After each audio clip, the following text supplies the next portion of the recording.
Dans un monde où tout change à une vitesse vertigineuse, garder son calme devient un super pouvoir. Les défis s'accumulent, les pressions extérieures s'intensifient, et pourtant, certains semblent inébranlables. Comment font-ils? Le stoïcisme, cette philosophie millénaire, offre des réponses simples mais puissantes. Aujourd'hui, nous allons explorer les 10 règles essentielles pour forger une force mentale à toute épreuve. Être mentalement inébranlable ne signifie pas être insensible, mais savoir rester centré, quoi qu'il arrive. C'est apprendre à ne plus être l'esclave de ses émotions ou des événements extérieurs. Ces règles stoïques ne sont pas des théories abstraites. Elles sont des outils concrets pour retrouver votre pouvoir intérieur. Préparez-vous à remettre en question vos automatismes et à découvrir une nouvelle façon d'affronter la vie. Parce qu'une personne invincible commence toujours par une pensée maîtrisée. Avant de commencer, aime la vidéo et abonne-toi à la chaîne pour ne manquer aucun de nos nouveaux contenus. Règle 1. Cultiver une force mentale inébranlable. Imagine-toi sous une averse sans parapluie. Au lieu de râler contre les nuages, tu respires un coup et tu souris. Ce petit défi, c'est ton premier pas vers une résistance mentale plus solide. Le stoïcisme nous apprend que la vraie force ne vient pas des circonstances parfaites, mais de notre façon de réagir aux imprévus. Et ça s'entraîne. Commence par les petites choses. Un retard de bus, une file d'attente interminable, un café renversé. Au lieu de t'énerver, observe tes pensées comme un spectateur. Est-ce que cette émotion m'aide? Demande-toi. Si la réponse est non, laisse-la passer comme un nuage. Ces micro-épreuves sont ton gymnase mental. Transforme les contrariétés en jeu. Ton collègue t'agace? Voyons ça comme un test de patience. La météo gâche tes plans? Invente une nouvelle activité sur le champ. Chaque fois que tu adaptes ton attitude, c'est une victoire invisible. Les stoïciens appelaient ça l'art de retourner les obstacles. Pense à un muscle. Si tu ne le travailles jamais, il reste faible. Ton esprit, c'est pareil. En évitant systématiquement l'inconfort, tu deviens fragile. Mais en accueillant les petits tracas, tu te prépares aux vraies tempêtes. Un jour, tu réaliseras que ce qui te stressait avant te laisse désormais indifférent. La force inébranlable, ce n'est pas être insensible. C'est choisir ses batailles. Pleurer devant un film, ça reste permis. Mais se laisser abattre par une critique futile, non. Apprends à distinguer ce qui dépend de toi, tes actions, tes efforts, de ce qui n'en dépend pas, les avis des autres, le trafic. Un exercice simple. Termine chaque journée en notant un défi surmonté. Pas besoin d'un exploit. Juste avoir gardé son calme face à un client difficile compte. Ces petites victoires construisent une confiance silencieuse. Bientôt, tu chercheras même les occasions de t'exercer, comme un athlète qui veut progresser. Les stoïciens aimaient dire « Ce n'est pas l'événement qui te trouble, mais ton jugement sur lui ». Et c'est demain. Quand un problème surgit, demande-toi comment un sage le verrait. Souvent, la solution est plus simple qu'elle n'en a l'air. La clé? Agir au lieu de subir. Rien ne sert d'attendre le drame pour se préparer. C'est maintenant, dans le banal, que tu forges ton bouclier mental. Un retard, une panne, une remarque désobligeante, autant d'occasions de pratiquer. La vie te lance des balles molles chaque jour. Attrape-les avant qu'elles ne passent au projectile. Au final, cultiver cette force, c'est comme apprendre à nager en eau calme avant l'océan. Quand les vagues grossiront, tu seras prêt. Et si tu échoues parfois, tant mieux. Même les stoïciens trébuchaient. L'important, c'est de se relever en comprenant pourquoi. Alors, quel défi du quotidien vas-tu transformer en terrain d'entraînement aujourd'hui? La réponse t'appartient. Et souviens-toi, les chaînes les plus solides ont commencé par ployer sous la brise. Règle 2. Accepter ce qui échappe à notre contrôle. Tu as déjà passé une heure à stresser parce que ton train avait du retard? À maudire la pluie qui a ruiné ton pique-nique? On a tous perdu de l'énergie à lutter contre ce qu'on ne peut pas changer. Pourtant, le stoïcisme nous rappelle une vérité simple. Certaines choses ne dépendent tout simplement pas de nous. Et c'est une bonne nouvelle. Prends la météo, par exemple. Tu peux consulter l'application tous les jours, insulter les nuages ou prier pour le soleil. Ça ne changera rien. En revanche, tu peux choisir ta réaction. Un imperméable, un bon livre sous un abri, ou même danser sous les gouttes. La pluie ne te contrôle pas. C'est toi qui décides comment vivre avec. Les retards, c'est pareil. Un avion annulé, un embouteillage. Résister mentalement à ces aléas, c'est comme essayer d'arrêter une vague avec ses mains. Tu peux râler, taper du pied, ça ne fera pas avancer le bus. Mais tu peux aussi en profiter pour écouter un podcast, observer les gens autour de toi, ou simplement respirer. L'énergie économisée est considérable. Et les maladies? Personne ne choisit de tomber malade. Mais on peut choisir comment traverser cette épreuve. Se lamenter sur « pourquoi moi ?» épuise.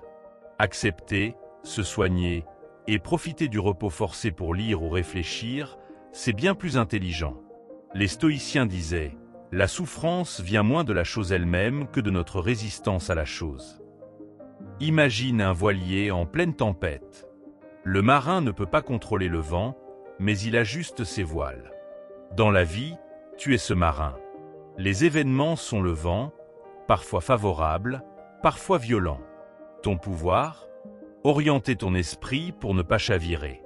C'est ça, le vrai lâcher-prise, abandonner l'illusion de tout maîtriser pour mieux naviguer. Fais ce test. Pendant une semaine, note chaque fois que tu t'énerves contre quelque chose d'inchangeable. Puis demande-toi, est-ce que ma réaction a amélioré la situation? La réponse sera souvent non. Ensuite, essaie de remplacer la colère par une action utile ou une pensée apaisante. Petit à petit, tu verras ta sérénité grandir. Attention, accepter ne signifie pas renoncer. Si ton vol est annulé, tu peux chercher une solution, mais sans tempête intérieure. C'est la différence entre agir, contrôlable, et s'épuiser à vouloir l'impossible.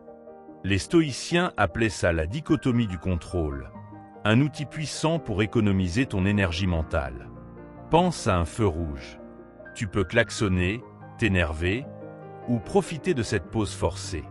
La lumière passera au vert au même moment, mais dans un cas, tu arrives détendu, dans l'autre, énervé.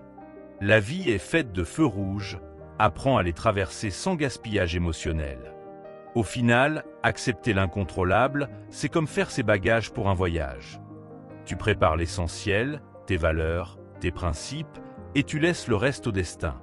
Certains jours seront ensoleillés, d'autres pluvieux, mais ton équilibre intérieur ne dépendra plus des caprices du temps.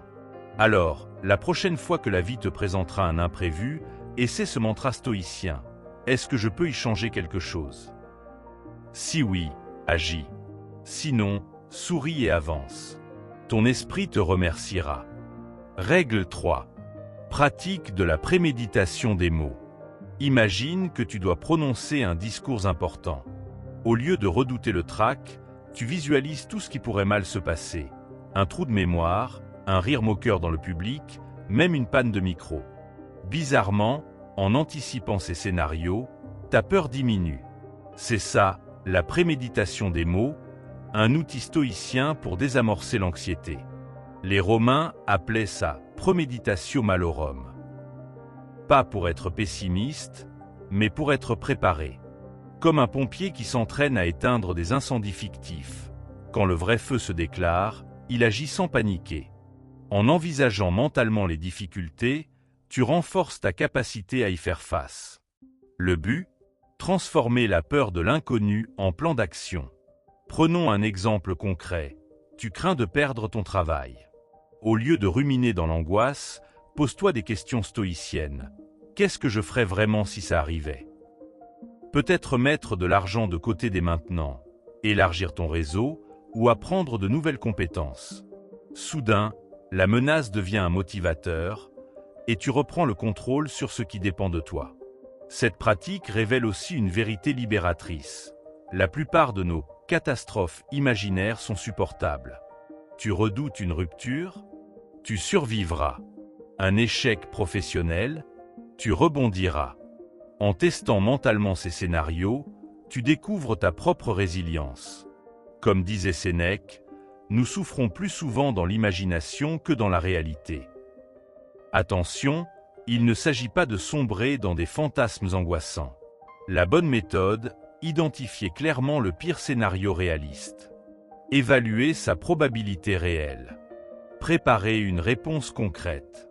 Par exemple, avant un long voyage, tu peux imaginer un vol annulé, scénario, vérifier que c'est rare, probabilité, et noter le numéro de la compagnie aérienne, réponse. Les stoïciens pratiquaient cet exercice chaque matin. Aujourd'hui, je pourrais rencontrer des ingrats, des égoïstes, des obstacles, se disait Marc Aurèle. Non pour broyer du noir, mais pour ne pas être pris au dépourvu. C'est la différence entre le pessimiste qui souffre par avance et le stoïcien qui s'arme de lucidité. Applique cette technique au petit tracas d'abord. Tu as peur d'être en retard? Imagine ce que tu feras si ton réveil sonne trop tard. Un transport alternatif, un message préventif. Quand l'événement se produit, tu gardes ton calme parce que tu l'as déjà vécu. Petit à petit, tu pourras affronter des défis plus grands avec la même clarté d'esprit. Le résultat paradoxal, plus tu envisages les difficultés, moins elles t'effraient. En exposant ton esprit à ces simulations, tu développes une sorte de système immunitaire psychologique. Les obstacles réels te semblent alors moins impressionnants. Tu les as déjà surmontés en pensée. Au final, cette pratique ne vise pas à prédire l'avenir, mais à t'entraîner à l'incertitude. La vie sera toujours imprévisible, mais ta réaction peut devenir indestructible. Comme un arbre qui plie dans la tempête parce qu'il a connu 1000 bourrasques auparavant. Alors, quel scénario redouté vas-tu préjouer aujourd'hui? Souviens-toi, ce n'est pas la prévision qui compte, mais la préparation. Et parfois, le simple fait d'avoir envisagé une épreuve suffit à t'en libérer. Règle 4. Pratique de la gratitude. Le soleil sur ta peau en marchant ce matin, le café encore chaud que tu as savouré, le message inattendu d'un ami. Ces petits riens valent de l'or, mais on les oublie si vite. Pourtant, les stoïciens le savaient. Pratiquer la gratitude, c'est comme faire briller des pépites dans la boue de ton quotidien. Et ça prend 5 minutes par jour. Chaque soir, avant de dormir, pose-toi cette question simple. Qu'est-ce qui, aujourd'hui, m'a fait du bien? Pas besoin de chercher des événements extraordinaires. La liste peut inclure un repas qui t'a réconforté, un fou rire partagé, ou simplement le fait d'avoir un toit sur ta tête. Ce rituel agit comme un antidote contre notre biais naturel à ne voir que ce qui ne va pas. Pourquoi ça marche? Parce que ton cerveau est comme un aimant à problème.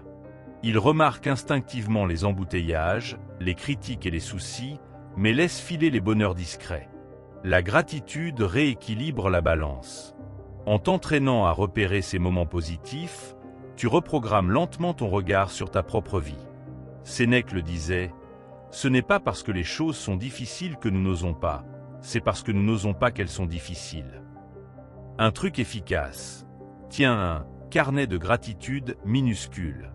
Pas la peine d'écrire des pages. 3 lignes suffisent. Aujourd'hui, je dis merci pour. Et tu complètes. Avec le temps, relire ces notes devient un trésor. Les jours de blues, tu réaliseras que même dans les pires moments, il y avait toujours quelque chose à apprécier. Ta tasse n'est jamais tout à fait vide. Attention, il ne s'agit pas de nier les difficultés ni de se forcer à positiver bêtement. La gratitude stoïcienne est lucide. Oui, la vie est dure parfois, mais même dans la tempête, il reste des raisons d'avancer. Comme Épictète, esclave boiteux, qui trouvait de la joie dans sa simple capacité à penser et à respirer. Sa liberté intérieure valait tous les palais.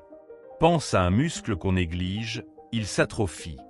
Ton aptitude à voir le bon côté des choses aussi. Si tu ne l'exerces jamais, elle disparaît sous les plaintes automatiques.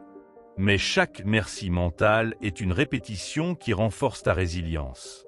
Bientôt, tu surprendras ton esprit à chercher spontanément les points lumineux, même dans l'obscurité. Essayez ce soir. Avant de fermer les yeux, arrête-toi sur un détail positif de ta journée. Peut-être le chant des oiseaux que tu as enfin remarqué en sortant, ou cette tâche ennuyeuse que tu as enfin accomplie. Respire-le, ce sentiment. C'est ça, le vrai luxe, accessible à tous, par tous les temps. Les neurosciences le confirment. Cette pratique modifie physiquement ton cerveau au fil du temps. Les zones associées au bien-être s'activent davantage, le stress diminue. Les stoïciens l'avaient deviné il y a 2000 ans, la reconnaissance est une sagesse active, pas une simple émotion passive. Alors, prêt à essayer? Ce soir, quand tu éteindras la lumière, demande-toi, quelle est ma pépite du jour? Elle t'attend, discrète, parmi les ombres. Il suffit d'ouvrir les yeux du cœur pour la voir briller.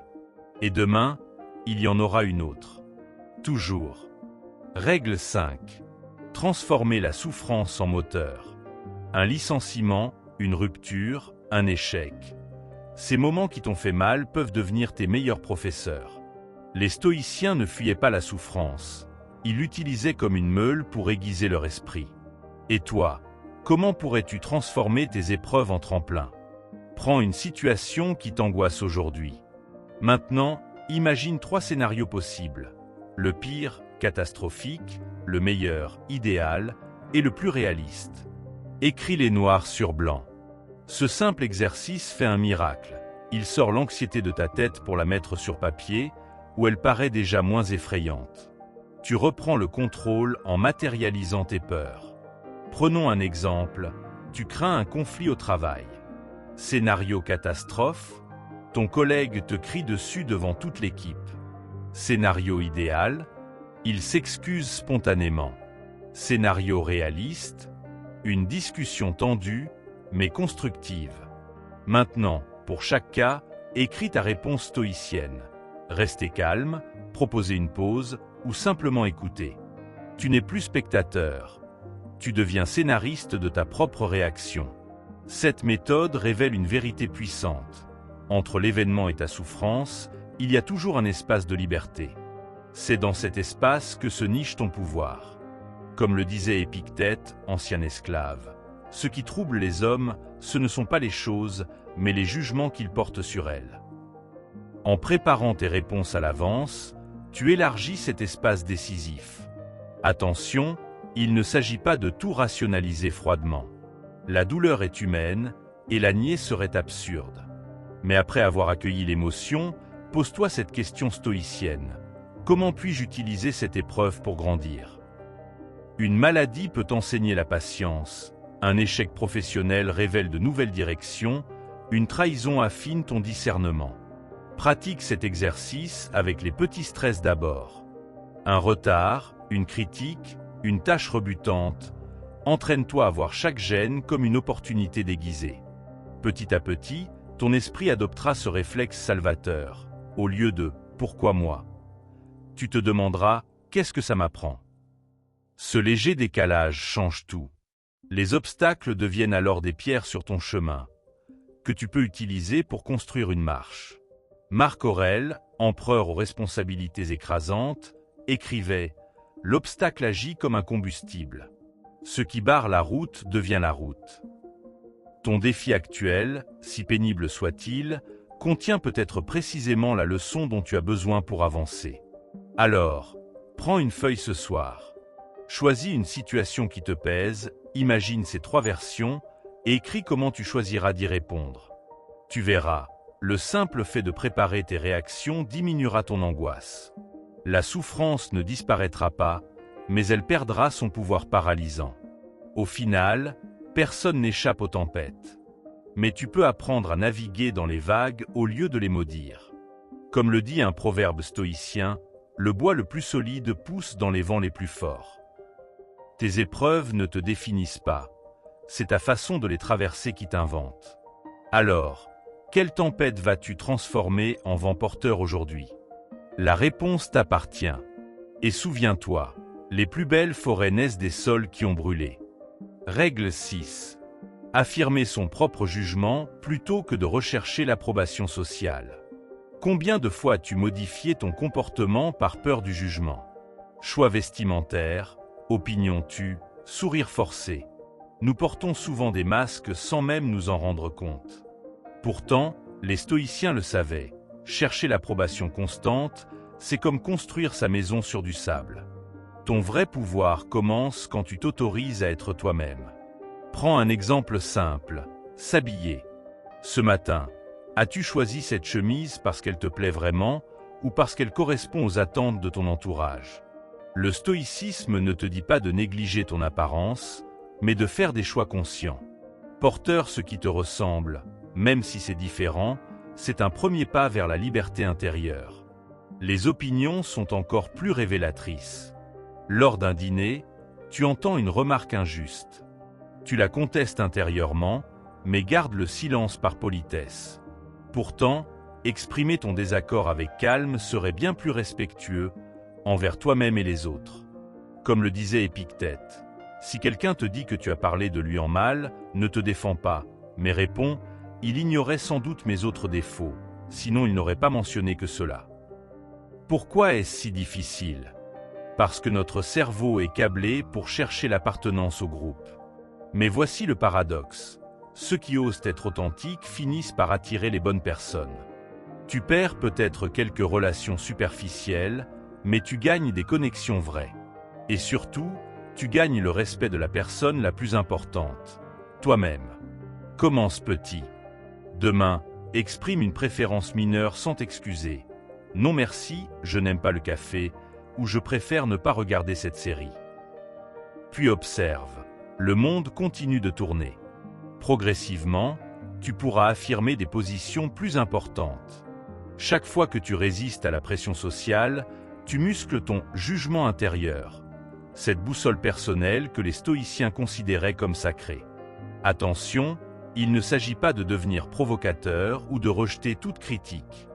La sagesse stoïcienne consiste à écouter les retours, mais à les filtrer avec discernement. Une remarque constructive peut t'aider à grandir. Un jugement gratuit ne mérite que ton indifférence. Apprends à distinguer les deux.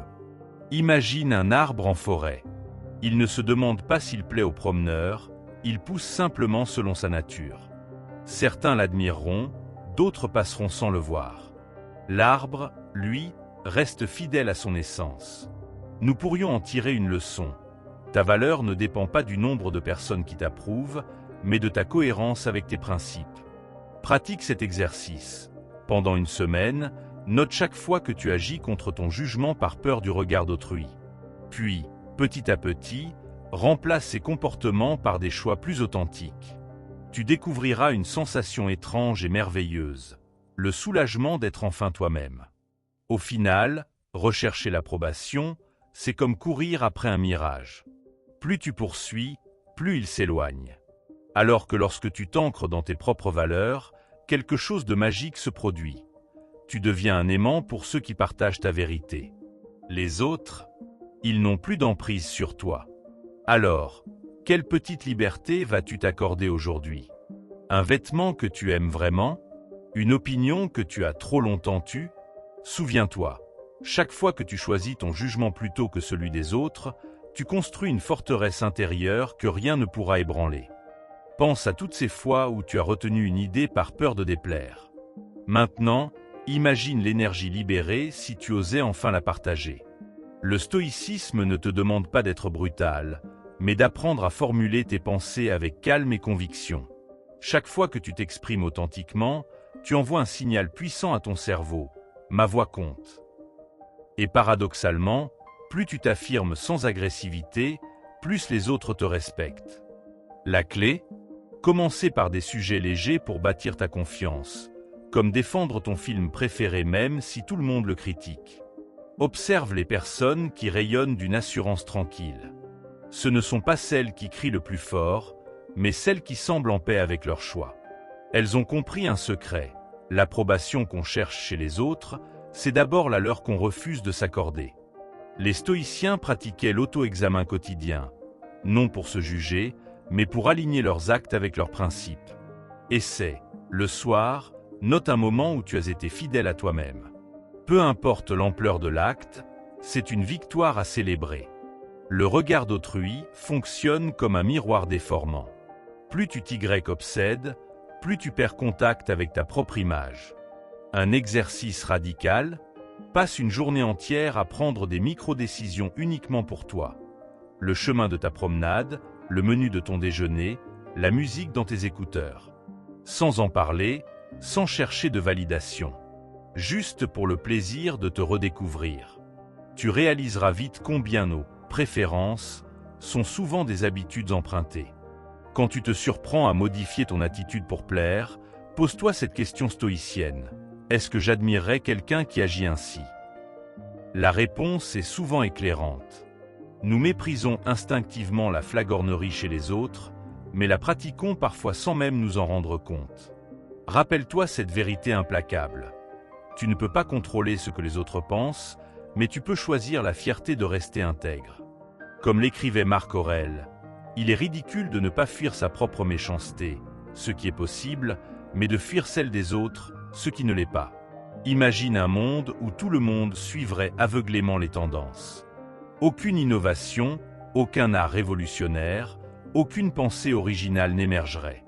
Pourtant, quand tu hésites à sortir du rang, c'est précisément ce conformisme que tu alimentes.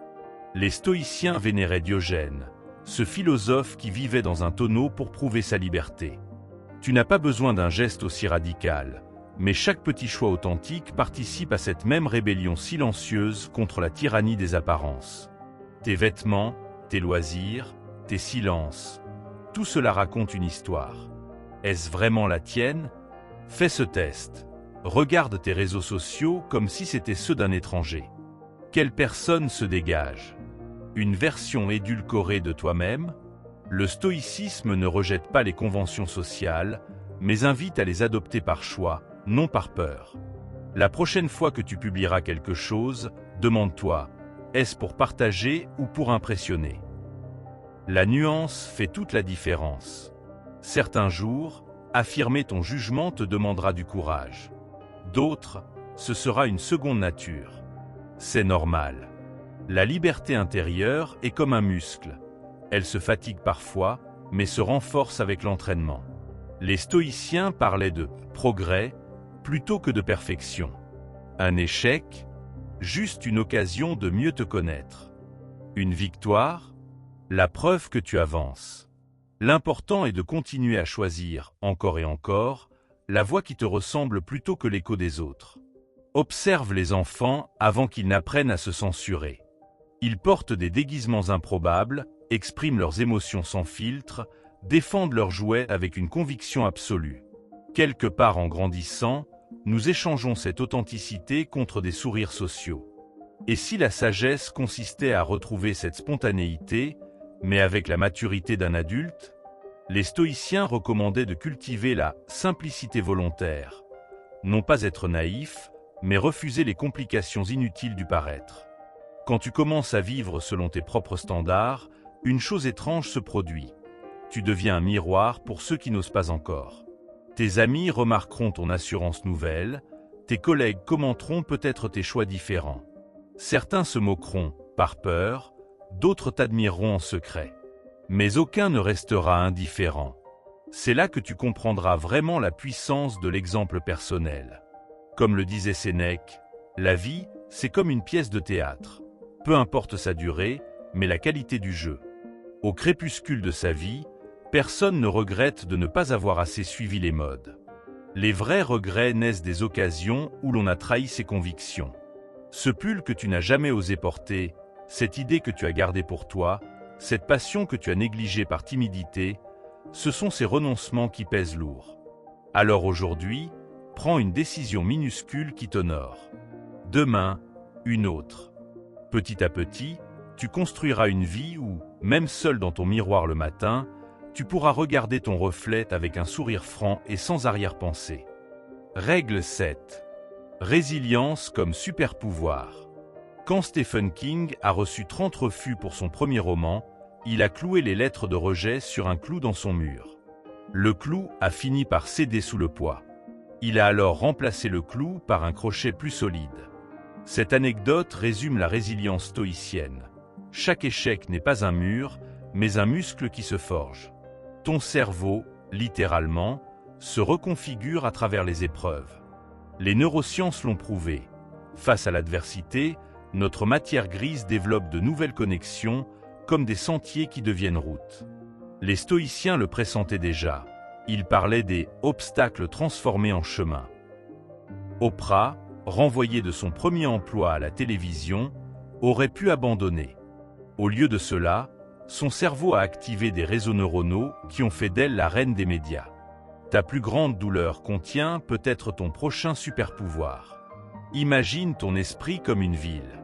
Les traumatismes y laissent des cicatrices, mais aussi des monuments. Les recherches en psychologie montrent que les personnes ayant surmonté des épreuves modérées développent une résistance exceptionnelle.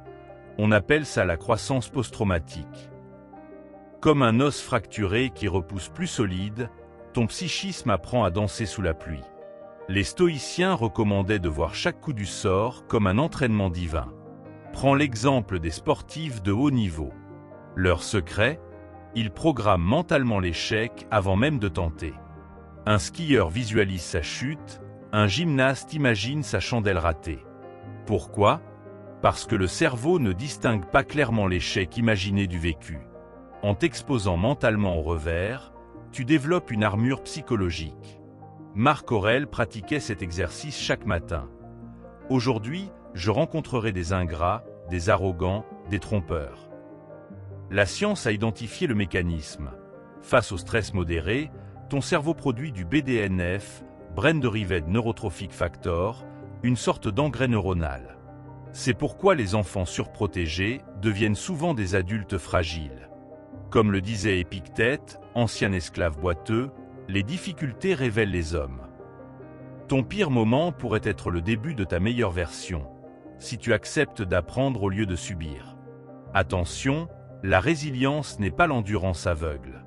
Les stoïciens distinguaient sagement la souffrance utile, celle qui enseigne, de la souffrance inutile, celle qu'on s'inflige en ruminant. La clé? Transformer le « pourquoi moi ?» en « comment grandir grâce à cela ?» Thomas Edison, face à 1000 échecs avant l'ampoule électrique, disait « Je n'ai pas échoué, j'ai trouvé 1000 moyens qui ne fonctionnent pas. » Pratique ce rituel stoïcien moderne. Chaque soir, note un échec de la journée et sa leçon. Pas besoin de tragédie, un rendez-vous raté, une erreur au travail suffisent. En normalisant les petits revers, tu prépares ton esprit aux grands défis. Comme un navigateur qui s'entraîne d'abord sur des vagues modérées avant d'affronter la tempête. Regarde les forêts calcinées après un incendie. Certaines graines ne germent qu'après avoir été brûlées. Ton psychisme possède cette même magie biologique. Les recherches sur la neuroplasticité prouvent que nos neurones se réorganisent en permanence. Chaque fois que tu surmontes une épreuve, tu sculptes littéralement un cerveau plus résistant.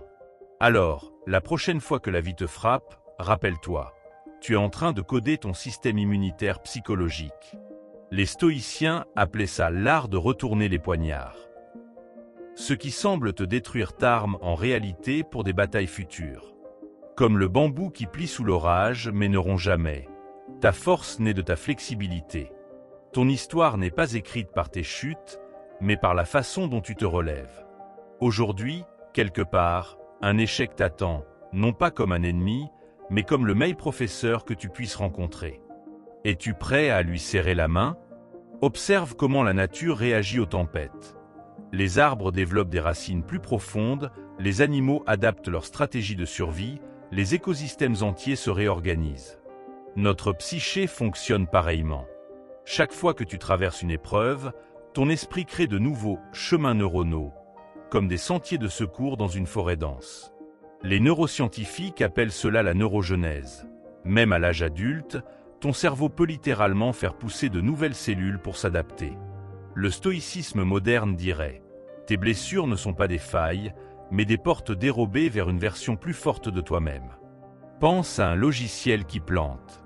Au lieu de le jeter, les programmeurs analysent le « bug report » pour l'améliorer. Ton esprit devrait fonctionner de même. Quand tu échoues, ton cerveau génère son propre rapport d'erreur émotionnelle. Les personnes résilientes savent lire ces données brutes sans s'effondrer. Comme J.K. Rowling, dont le manuscrit de Harry Potter a été refusé 12 fois avant de devenir un phénomène mondial. Son secret? Elle traitait chaque refus comme un feedback technique, pas comme un jugement sur sa valeur. Les chercheurs en psychologie positive ont identifié un trait commun aux gens résilients. Ils pratiquent le recadrage cognitif. Autrement dit, ils changent leur façon de raconter l'histoire à eux-mêmes. Un licenciement devient une opportunité de réinvention. Une rupture amoureuse se transforme en leçon sur mes besoins réels. Les stoïciens antiques maîtrisaient déjà cet article. Marc Aurèle écrivait « L'obstacle devient avantage. Ce qui bloque le chemin devient le chemin. » Cette alchimie mentale n'est pas de la pensée magique. C'est une compétence qui s'apprend. Ton corps physique révèle un paradoxe étonnant. Les muscles se renforcent en se déchirant. Pendant l'entraînement, tes fibres musculaires subissent des micro-lésions. C'est pendant la phase de repos qu'elles se reconstruisent plus solides. La résilience psychologique suit la même logique. Après un échec, ton repos consiste en introspection, en acceptation, en recalibrage. Les études montrent que les entrepreneurs qui ont connu quelques échecs modérés ont plus de succès à long terme que ceux qui n'ont jamais échoué. Comme si la vie nous imposait un quota nécessaire de chute pour nous préparer au sommet. Imagine 2 poteries dans un four. L'une a été cuite à basse température, l'autre à très haute. La première semble parfaite, mais se brisera au premier choc. La seconde, marquée par le feu, durera des siècles. Notre psyché fonctionne pareillement. Les thérapeutes parlent de « vase cassé », ces blessures qui, une fois réparées, deviennent nos parties les plus solides. Les stoïciens recommandaient de méditer régulièrement sur nos fragilités, non par masochisme, mais pour transformer nos failles en fondations. Les astronautes s'entraînent dans des centrifugeuses pour résister aux forces G. Sans cette préparation brutale, leur corps céderait dans l'espace. Les échecs jouent le même rôle pour ton esprit. Chaque rejet, chaque humiliation, chaque déception est ta centrifugeuse personnelle. Les études sur le cerveau montrent que l'exposition progressive au stress modéré augmente notre seuil de tolérance. Comme un système immunitaire qui a besoin de germes pour se renforcer. Les stoïciens pratiquaient la préméditation des mots, précisément pour cet effet vaccinant. Regarde les enfants apprendre à marcher. Ils tombent en moyenne 200 fois avant de maîtriser l'équilibre. Pourtant, aucun ne décide. Je suis nul, je resterai à 4 pattes. Leur cerveau traite chaque chute comme une donnée utile. Quelque part en grandissant, nous perdons cette sagesse instinctive. Les recherches en psychologie développementale montrent que notre peur de l'échec s'apprend, ce qui signifie qu'on peut aussi la désapprendre. Les stoïciens recommandaient de cultiver l'esprit du débutant, cette capacité à voir chaque revers comme une information neutre plutôt que comme un jugement. Les biologistes étudient un phénomène fascinant, la hormesie. Certaines substances toxiques à haute dose deviennent bénéfiques à faible dose. Le stress fonctionne de même. Une étude de Yale a montré que les étudiants qui percevaient leur stress comme utile, plutôt que nuisible, obtenaient de meilleurs résultats. Les stoïciens transformaient leur poison en remède depuis longtemps. Quand Épictète disait « Ce qui me nuit, c'est mon jugement sur la chose, non la chose elle-même », il décrivait précisément cette alchimie psychologique. Les maîtres zen parlent de l'esprit du bambou. Droit mais flexible, ferme mais capable de ployer sous l'ouragan sans rompre. La science moderne découvre que cette métaphore a un fondement biologique. Notre ADN contient des gènes de résilience qui s'activent face à l'adversité modérée. Les thérapies comportementales s'inspirent directement des exercices stoïciens pour allumer ces gènes. Ton travail? Créer les conditions où ces super-pouvoirs latents peuvent s'exprimer. Comme un jardinier qui stresserait délibérément ses plantes pour qu'elles développent des racines plus profondes. Il existe une tribu en Afrique qui pratique un rituel étonnant. Quand un enfant casse un objet précieux, on organise une fête. Pourquoi? Parce que cet accident signifie qu'il a osé explorer, prendre des risques. Cette sagesse ancestrale rejoint les découvertes neuroscientifiques. Notre cerveau apprend plus profondément par l'échec que par le succès. Les stoïciens célébraient aussi leur revers, non pas masochisme, mais parce qu'ils savaient que chaque chute contient le germe d'une future victoire. Ta mission aujourd'hui? Choisir un échec récent et y chercher systématiquement le cadeau caché. Il est toujours là, attendant que tu aies le courage de le déballer. Règle 8.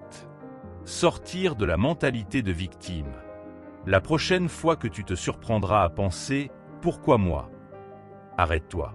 Cette simple question contient un piège. Elle suppose que la vie t'est due, qu'elle devrait être juste. Les stoïciens, eux, partaient d'un principe radicalement différent. Tout ce qui arrive était prévisible et donc ne doit pas nous surprendre. Ce changement de perspective transforme la victime passive en stratège actif. Prends deux personnes face au même licenciement. La première rumine « C'est injuste, le patron m'en veut ».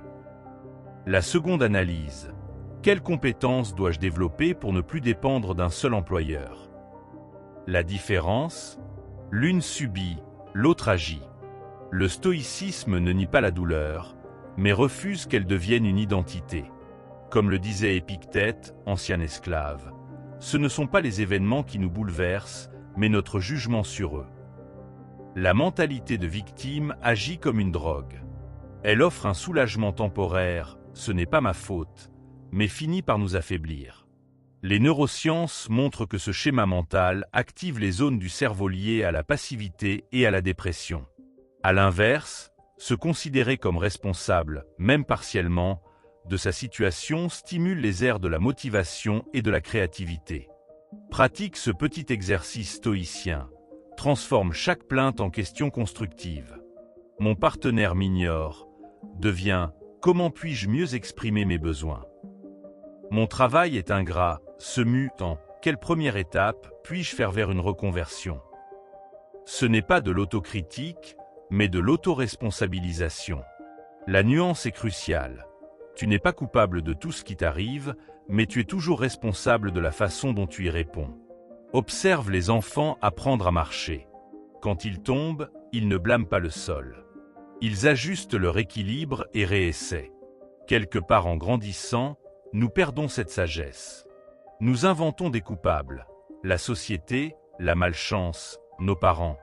Pourtant, même dans les situations les plus injustes, une maladie, un accident, nous conservons toujours un espace de liberté, celui de choisir notre attitude. Viktor Frankl, survivant des camps nazis, l'avait compris, on peut tout me prendre, sauf ma façon de réagir. Attention, sortir de la mentalité de victime ne signifie pas nier les injustices réelles. Le stoïcisme reconnaît pleinement les obstacles extérieurs. Mais il insiste sur un point crucial. Tant que tu crois que la solution doit venir de l'extérieur, tu restes impuissant. Dès que tu cherches ce que tu peux faire, aussi minimes soient ceux, tu reprends le pouvoir. Même dans un cas chaud, comme Sénèque, on peut choisir de méditer, d'écrire ou de préparer sa libération. Commence par les petites choses. Un retard de train? Au lieu de maudire la SNCF, profitant pour lire ou observer les gens. Un projet refusé? Plutôt que critiquer le jury, demande-toi comment l'améliorer. Chaque fois que tu remplaces, ils ont fait. Par « je peux », tu muscles ton esprit comme un athlète muscle son corps. Les stoïciens pratiquaient la préméditation des mots précisément pour éviter cette mentalité de victime. En imaginant à l'avance les difficultés possibles, ils n'étaient jamais pris au dépourvu. Un général romain préparait toujours des plans B, non par pessimisme, mais pour ne jamais se retrouver en position de vaincu impuissant.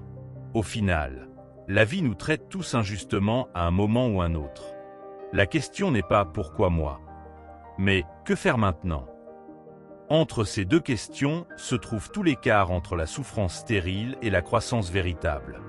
Comme le disait Marc Aurèle, l'obstacle devient avantage. Ce qui bloque le chemin devient le chemin. Alors, la prochaine fois que tu te sentiras victime, souviens-toi, tu as toujours le choix de devenir le héros de ton histoire plutôt que son martyr. Ce pouvoir-là, personne ne peut te le prendre, à moins que tu ne le leur donnes. Quand tu te surprends à blâmer les circonstances, fais une pause. Demande-toi simplement, quel petit pas puis-je faire, aussi minime soit-il, pour améliorer ma situation? Souvent, la réponse est là, cachée sous les plaintes. Peut-être que passer un appel, écrire un email, ou simplement changer ta routine pourrait tout modifier. Les stoïciens insistaient sur cette idée. Même enchaîné, tu gardes le pouvoir de choisir tes pensées. C'est le premier pas pour sortir du rôle de victime. Imagine ton esprit comme une forteresse. Les événements extérieurs peuvent frapper aux portes, mais ils ne peuvent entrer sans ta permission. La mentalité de victime, c'est comme laisser toutes les portes grandes ouvertes. En reprenant conscience de ton pouvoir intérieur, tu verras que beaucoup de tes problèmes sont en réalité des opportunités déguisées. Les obstacles ne disparaissent pas, mais tu deviens capable de les escalader au lieu de les subir. Les gens qui réussissent à surmonter l'adversité ont un point commun. Ils se concentrent sur les solutions, pas sur les problèmes. Ce n'est pas qu'ils ignorent les difficultés, mais ils refusent de leur donner toute leur attention. Comme un navigateur en pleine tempête, au lieu de maudire les vagues, il ajuste les voiles. Les stoïciens appelaient cela « agir sur ce qui dépend de nous ». Et devine quoi? Ton attitude en fait toujours partie. Pense à une situation où tu t'es senti impuissant.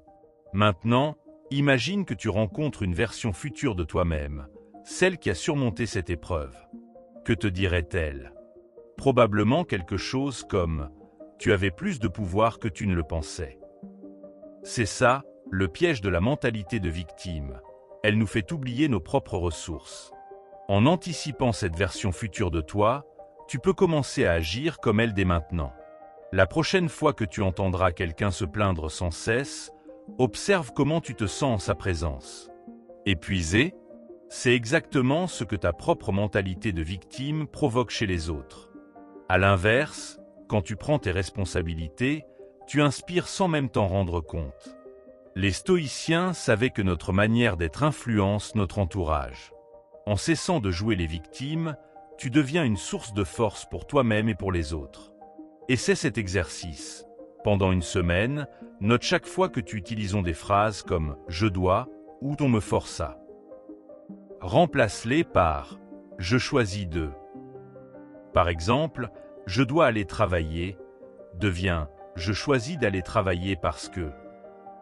Ce simple changement de vocabulaire révèle tes véritables motivations et te redonne du pouvoir.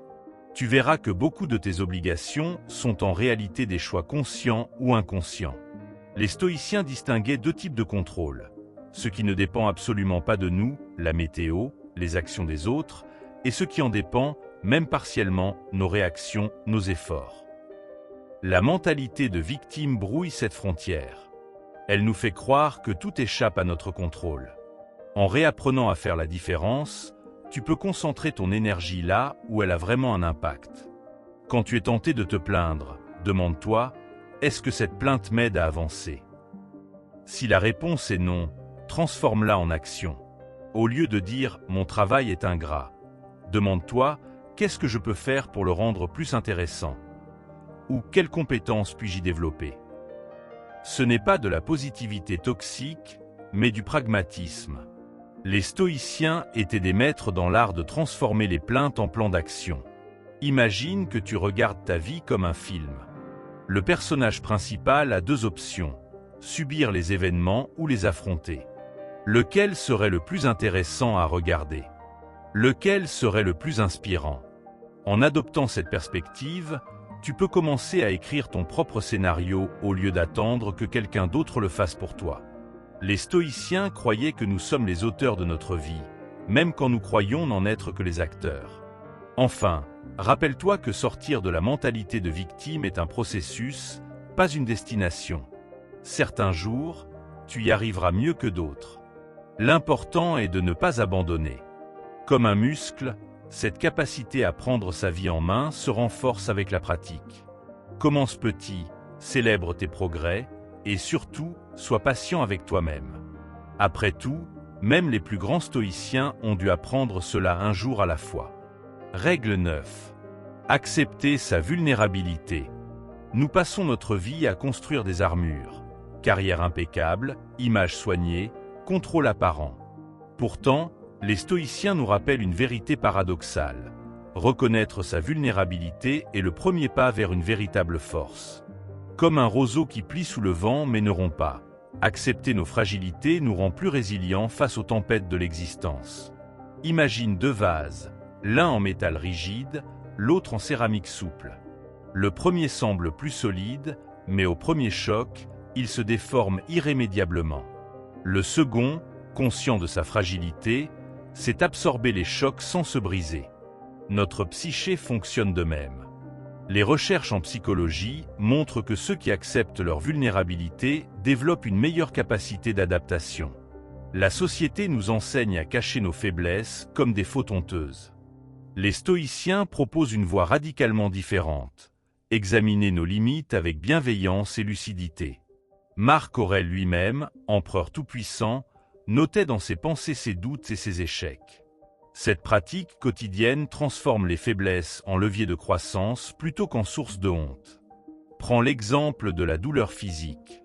Rester raide par peur de souffrir amplifie souvent la sensation. En acceptant la douleur, en l'accueillant même, nous parvenons à mieux la traverser. Il en va de même pour nos vulnérabilités émotionnelles. Les thérapies modernes redécouvrent cette sagesse antique. Ce à quoi nous résistons persiste, ce que nous acceptons se transforme.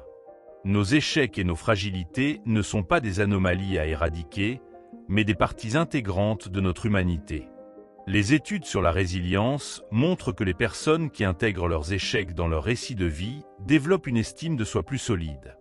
Comme le disait Épictète, ce n'est pas ce qui t'arrive, mais comment tu le portes qui importe. Porteur ses vulnérabilités avec dignité devient alors un acte de courage. Pratique ce petit exercice stoïcien moderne. Chaque soir, note non pas seulement tes succès, mais aussi un moment où tu as ressenti de la vulnérabilité. Sans jugement, comme un scientifique observerait un phénomène. Avec le temps, tu découvriras que ces faiblesses contiennent souvent tes plus grandes leçons et tes connexions les plus authentiques avec les autres. Attention! Accepter sa vulnérabilité ne signifie pas cultiver la fragilité ou s'apitoyer sur son sort. Il s'agit plutôt d'un réalisme éclairé, reconnaître ses limites pour mieux travailler avec elles. Comme un général sage qui connaît parfaitement les points faibles de ses défenses pour mieux les protéger. Les stoïciens parlaient de « connais-toi toi-même », précisément dans ce but stratégique. Dans un monde obsédé par la performance, oser montrer ses vulnérabilités devient un acte révolutionnaire. Quand un leader admet « je ne sais pas » ou « j'ai eu peur », il ne perd pas en crédibilité, il gagne en authenticité. Les recherches en management le confirment. Les équipes dont les leaders acceptent leur vulnérabilité sont plus innovantes et plus soudées. Tes vulnérabilités ne sont pas des ennemis à combattre, mais des messagers à écouter. Une peur persistante peut signaler un besoin non satisfait. Une blessure récurrente peut indiquer une valeur profonde bafouée. Les stoïciens recommandaient d'examiner nos émotions difficiles avec curiosité plutôt qu'avec rejet. Cette approche transforme nos faiblesses apparentes en guides précieux. Au final, la vraie force ne consiste pas à n'avoir jamais peur, mais à avancer malgré la peur. Pas à ne jamais tomber, mais à se relever à chaque fois. En acceptant pleinement nos vulnérabilités, nous découvrons une liberté paradoxale, celle de n'avoir plus besoin de prétendre être parfait. Et c'est précisément dans cet espace de vérité que nous trouvons notre puissance la plus authentique. Observe les enfants, ils tombent, pleurent, puis se relèvent sans honte. Quelque part en grandissant, nous apprenons à cacher nos chutes comme des fautes. Pourtant, chaque vulnérabilité assumée devient un pont vers les autres. Les recherches en psychologie sociale montrent que nos imperfections révélées créent plus de connexions que nos perfections affichées. Les stoïciens pratiquaient cette authenticité bien avant l'ère des réseaux sociaux. La nature nous offre de puissantes métaphores. Le bambou plie sous la tempête mais ne rompt pas. Le chêne semble plus fort, mais peut se briser sous des vents violents. Nos vulnérabilités reconnues nous donnent cette flexibilité psychologique. Les thérapies modernes parlent de résilience émotionnelle, une qualité que les stoïciens cultivaient par leurs exercices de préparation aux adversités. Ton histoire personnelle compte autant par ses échecs que par ses succès. Un CV qui n'afficherait que des victoires semblerait suspect. De même, une personnalité sans aspérité ni vulnérabilité apparaîtrait artificielle. Les stoïciens recommandaient de méditer sur nos échecs passés non comme des hontes, mais comme des preuves de notre capacité à survivre et apprendre. Les plus grands enseignants spirituels, des philosophes antiques aux guides modernes, partagent un point commun, ils révèlent leur lutte personnelle. Cette vulnérabilité partagée ne diminue pas leur autorité, elle la rend crédible et inspirante. Comme Sénèque qui parlait ouvertement de ses doutes et échecs dans ses lettres, créant ainsi une connexion profonde avec ses lecteurs. Dans nos relations, le courage de montrer nos vulnérabilités crée des liens plus authentiques. Dire « j'ai peur »,« je ne comprends pas » ou « j'ai besoin d'aide » ouvre des portes que la façade de perfection maintient fermées.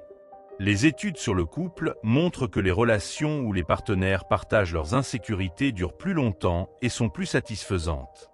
La peur de la vulnérabilité nous pousse souvent à des comportements contre-productifs. Surmenage, perfectionnisme, isolement. En reconnaissant ces mécanismes de défense, nous pouvons choisir des réponses plus saines. Les stoïciens pratiquaient cet examen honnête de leur motivation, cherchant toujours à distinguer les actions utiles des fuites déguisées.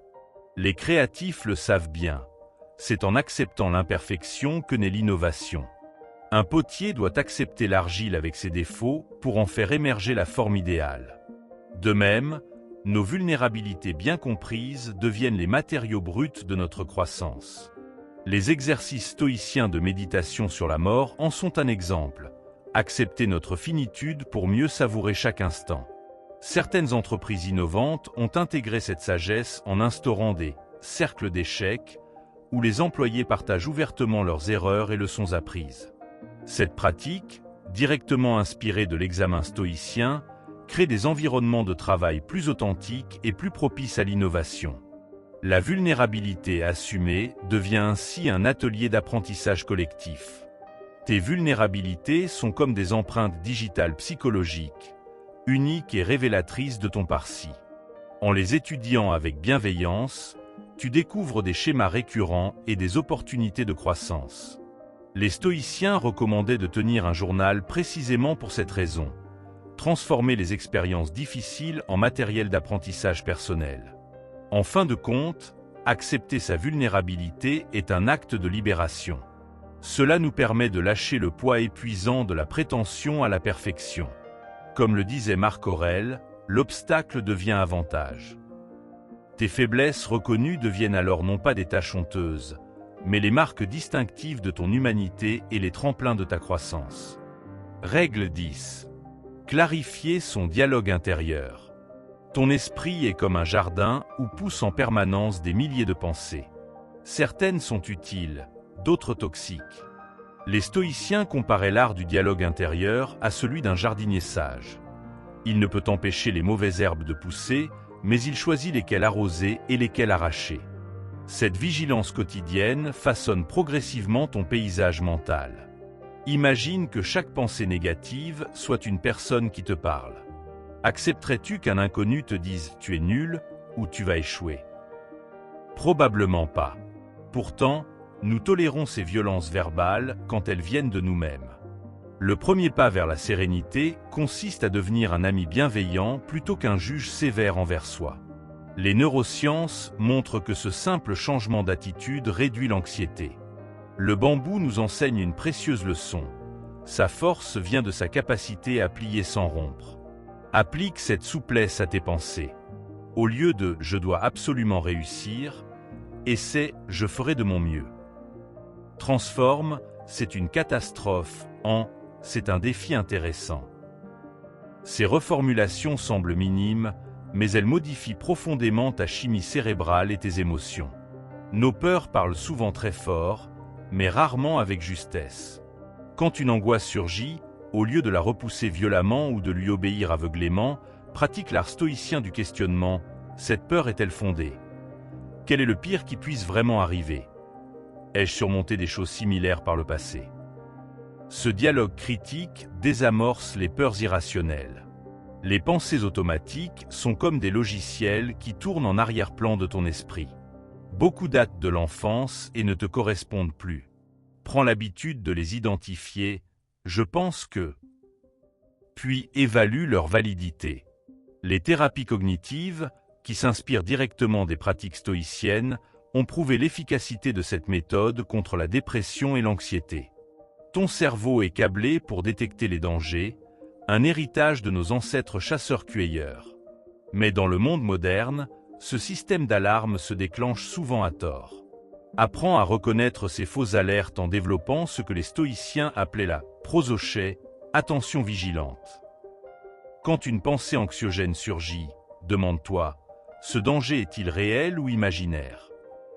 Les mots que tu utilises intérieurement créent ta réalité.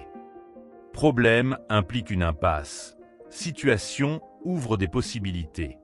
Échec sonne définitif. Apprentissage suggère une progression. Marc Aurèle pratiquait consciemment cette alchimie verbale dans ses pensées, transformant systématiquement les obstacles en opportunités. Cet exercice simple mais puissant recable progressivement ton cerveau. Le soir, pratique l'examen stoïcien du dialogue intérieur. Quelles pensées as-tu nourries aujourd'hui? Lesquelles t'ont servi? Lesquelles t'ont desservi? Sans jugement, comme un scientifique observerait des données. Cette pratique régulière développe ce que les psychologues appellent la métacognition, la capacité d'observer ses propres pensées avec distance. Quand une pensée négative devient obsessive, utilise la technique stoïcienne de la préméditation rationnelle. Écris-la noir sur blanc, puis rédige une réponse raisonnable comme si tu conseillais un ami. Ce passage par l'écrit crée une distance salutaire et souvent révèle l'absurdité de nos ruminations. Épictète conseillait « Écris tes peurs, puis brûle le papier, le symbole est puissant ». La sérénité n'est pas l'absence de pensées troublantes, mais la capacité à ne pas s'y identifier. Imagine tes pensées comme des nuages dans le ciel. Tu ne peux les empêcher de passer, mais tu peux refuser de les suivre. Cette métaphore, utilisée à la fois par les stoïciens et les traditions méditatives, résume l'art du dialogue intérieur. Observer sans s'attacher, accueillir sans se perdre. Les pensées sont comme des graines. Certaines germent en quelques secondes, d'autres mettent des années à pousser. Quand tu identifies une pensée limitante, « je n'y arriverai jamais », demande-toi quand elle a été plantée. Souvent, tu découvriras qu'elle date d'une vieille expérience qui n'a plus rien à voir avec ta réalité actuelle. Arracher ces vieilles racines libère l'espace pour de nouvelles possibilités. Ton monologue intérieur influence directement ta posture physique. Essaie cet exercice. Tiens-toi droit, souris légèrement et essaie de penser « je suis nul ». Puis affaisse-toi et pense « je suis capable ». La connexion corps-esprit fonctionne dans les deux sens. Les stoïciens pratiquaient des exercices physiques précisément pour cultiver cette unité entre corps et pensée. Les études en neurosciences montrent que le cerveau ne fait pas bien la différence entre une situation imaginée et une situation réelle. Quand tu répètes « je suis stressé », ton corps réagit comme si la menace était réelle. Inversement, reformuler en « je ressens de l'excitation » active des circuits neuronaux différents. Ce pouvoir de recadrage était au cœur des pratiques stoïciennes.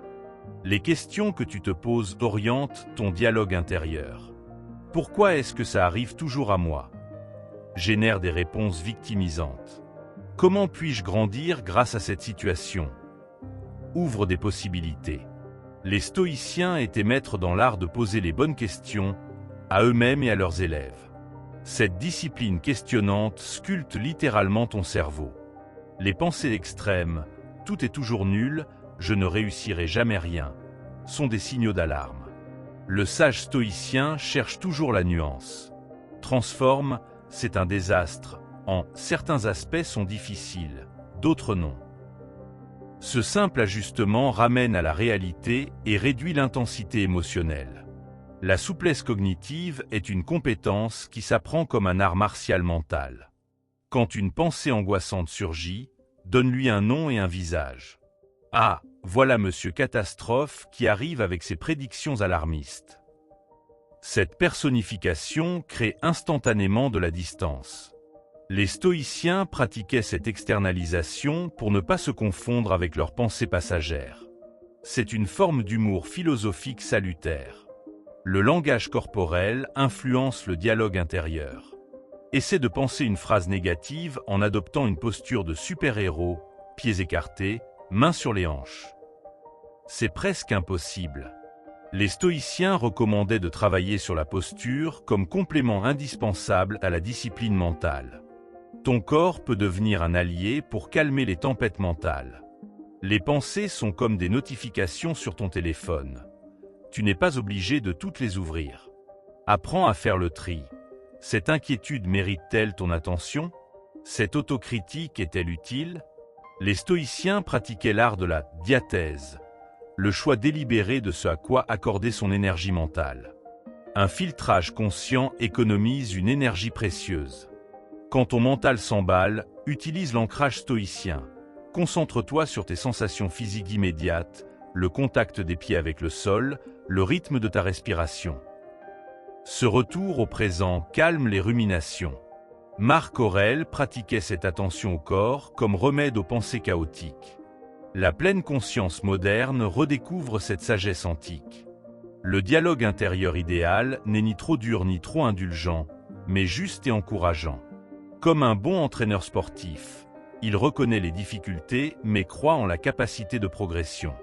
Cultive cette voix intérieure stoïcienne, ferme sur les principes, souple dans les méthodes.